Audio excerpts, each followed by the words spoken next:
On Portland today, we're going to learn about a homegrown business, and this is called Fumery, located in Southeast Portland. And we have with us the owner, who's ready to kind of run us down and help us how to find the perfect scent. You have quite a selection there, Tracy, and I think Tracy Sofalis is the owner. I think you're set up like a bar. So I come in, instead of ordering a shot, you help me find a good scent, correct? Is that the concept? Exactly, yeah. We try to make it easy. It's just an obvious thing. You walk in, walk up to the bar, and we begin a discussion. How do we begin in terms of, I come into you, Tracy, and I say, I'm looking for a scent. I've had trouble with florals. They kind of give me a headache sometimes. So where do we go from there?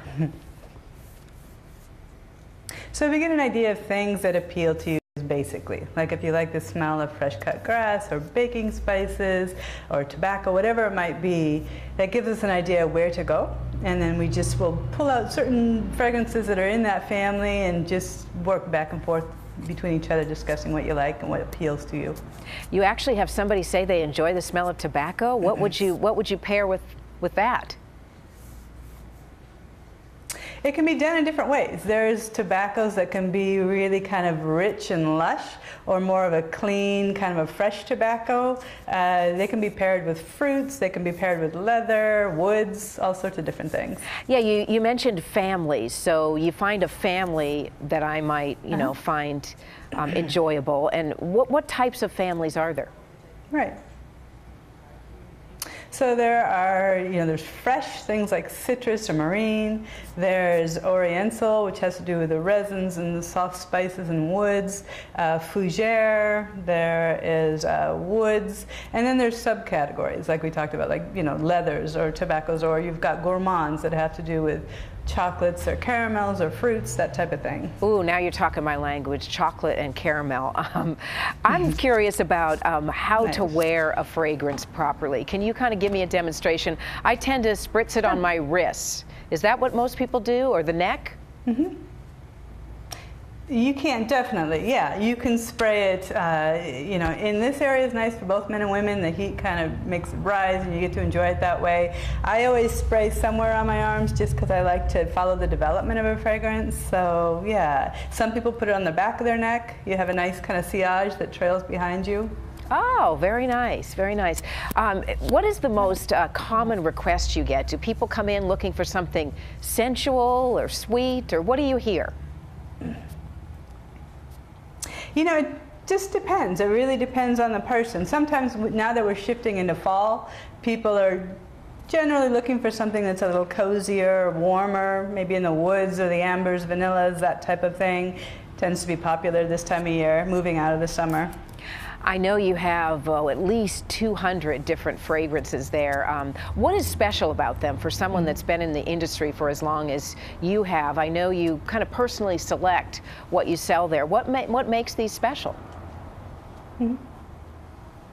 These are special because they're independently owned. So there's limited distribution. The perfumers have complete freedom to create whatever they're inspired by. So you're not stuck within a small box of what's popular or what's trending, and we have no pressure to try to sell you any one thing. It's really very personalized. Whatever types of things you like, that's what we're going to work with you.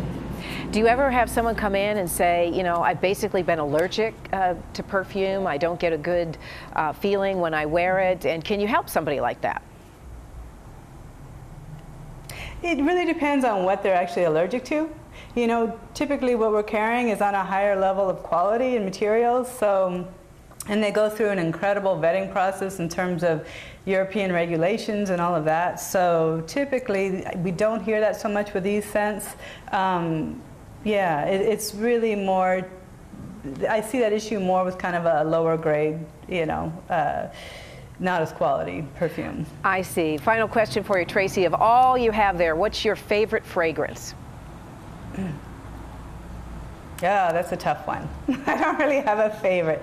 There's things that I wear for different moods, right? There's things that I wear if I want something comforting or grounding or uplifting, or, that's more every day. I choose something more in that emotional vein versus, you know, a top favorite. All right, what's the most sensual scent you have then?